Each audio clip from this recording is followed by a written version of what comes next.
कजरा ना बह जाए रोते रोते, चल रही सजनी अब क्या सोते। आज हम बात करेंगे एक ऐसे संगीतकार की जो किसी भी सिंगर के स्टारडम से कभी नहीं डरे। जीवन के सफर में रही मिलते हैं बिछड़ जाने को और दे।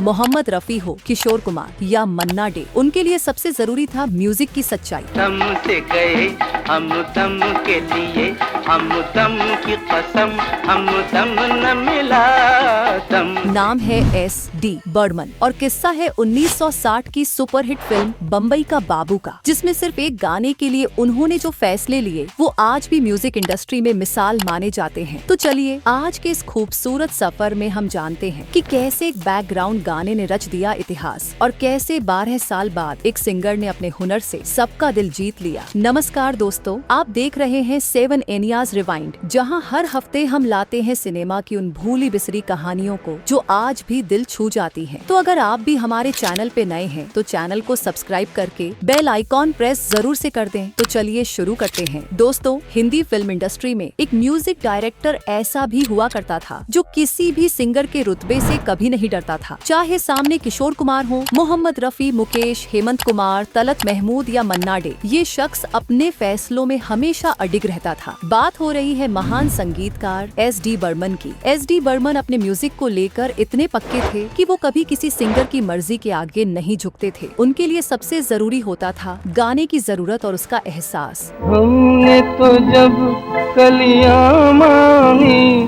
कांटों का हार मिला।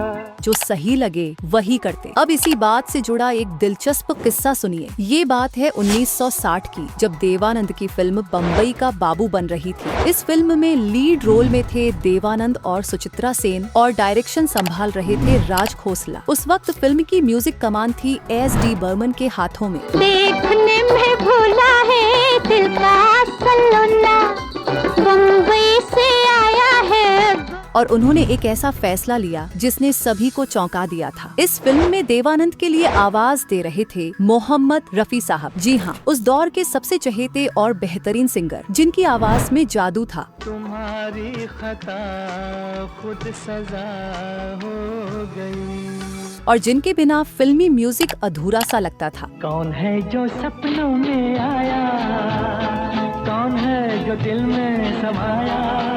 कहा जाता है कि SD बर्मन अपने म्यूजिक को लेकर किसी तरह का समझौता नहीं करते थे। अगर कभी उन्हें लगता कि किशोर कुमार किसी गाने की मांग के हिसाब से फिट नहीं बैठ रहे हैं तो वो बिना झिझक उनसे दूरी बना लेते थे। बाहरी किस्मत। यही वजह थी कि बम्बई का बाबू में जहां देवानंद लीड रोल में थे, वहां बर्मनदा ने किशोर की जगह मोहम्मद रफी को चुना। और उनका ये फैसला गलत भी नहीं था, क्योंकि रफी साहब ने इस फिल्म में 3 ऐसे नगमे दिए जो आज भी लोगों के दिलों में बसते हैं। दोस्तों, इस फिल्म में एक खास गाना था जो किसी सिचुएशन में नहीं बल्कि बैकग्राउंड में बजने वाला था। यानी कि वो स्क्रीन पर कोई किरदार नहीं गा रहा होता, लेकिन उसकी भावनाएं कहानी को गहराई देती थीं। इस गाने के बोल थे, चल रही सजनी अब क्या सोचे। कजरा ना बह जाए रोते रोते, चल रही सजनी अब क्या सोते।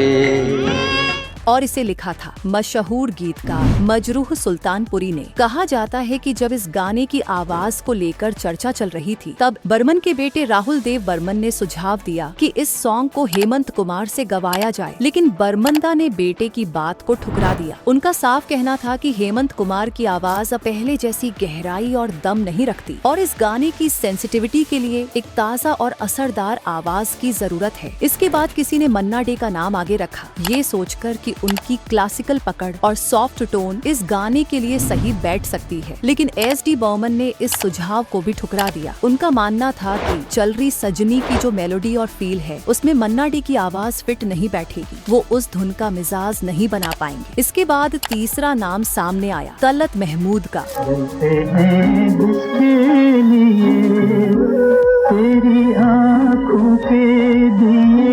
उनकी नर्म मखमली आवाज को देखते हुए लगा कि वो चल रही सजनी जैसे इमोशनल ट्रैक के लिए परफेक्ट रहेंगे। लेकिन एस.डी. बर्मन इससे भी संतुष्ट नहीं हुए। उन्होंने तल्लत साहब को यह कहकर रिजेक्ट कर दिया कि उनकी आवाज में अब पहले से ज्यादा वाइब्रेशन यानी कंपन आ गया है, जो इस गाने की सादगी और गहराई को कमजोर कर देगा। कहा जाता है कि चल रही सजनी जैसे इमोशनल और सॉफ्ट गाने के लिए अगर कोई सिंगर बिल्कुल फिट बैठता था तो वो थे किशोर कुमार। लेकिन एस.डी. बर्मन को अच्छी तरह मालूम था कि फिल्म बम्बई का बाबू में लीड वॉइस मोहम्मद रफी की है और ऐसे में किशोर शायद ही बैकग्राउंड में बजने वाले गाने के लिए तैयार होते। इसीलिए उन्होंने किशोर से बात तक नहीं की, क्योंकि उन्हें पहले से अंदाजा था कि जवाब ना ही मिलेगा। अब सवाल था आखिर बचे कौन। ऐसे में बात आई मुकेश के नाम पर और इस बार एस.डी. बर्मन राजी हो गए। लेकिन जैसा कि उनका स्वभाव था, वो बिना दो टूक बात किए रह नहीं सकते थे। जब मुकेश रिहर्सल के लिए उनके घर पहुँचे तो बर्मनदा ने बड़ी साफ गोई से कहा, मुकेश, मैं ये नहीं कह सकता कि ये गाना तुमसे गवाऊंगा ही। अगर आखिरी टेक तक मुझे लगा कि कुछ कमी रह गई है तो मैं इसे रखने का फैसला नहीं करूंगा। इस पर मुकेश मुस्कुराए और बड़े ही सम्मानजनक लहजे में बोले, दादा, ये फैसला तो हमेशा से आपका रहा है, लेकिन मेरे लिए तो सबसे बड़ी बात ये है कि आपने 12 साल बाद मुझे फिर से गाने का मौका दिया। आप निश्चिंत रहें, मैं अपनी पूरी जान लगा दूंगा। उसके बाद एक संगीतकार के तौर पर गाना रखना या हटाना ये आपका अधिकार है। इस जवाब ने एस.डी. बर्मन को प्रभावित कर दिया। एक तरफ विनम्रता, दूसरी तरफ आत्मविश्वास, यही होती है सच्ची पेशेवर समझदारी। कहा जाता है कि फिर जब मुकेश ने चल रही सजनी गाया तो उन्होंने ऐसा जादू बिखेरा कि सब बस सुनते ही रह गए। उनकी आवाज में जो दर्द, सच्चाई और सादगी थी, उसने गाने को एक अलग ही मुकाम पर पहुंचा दिया। चल रही सजनी अब क्या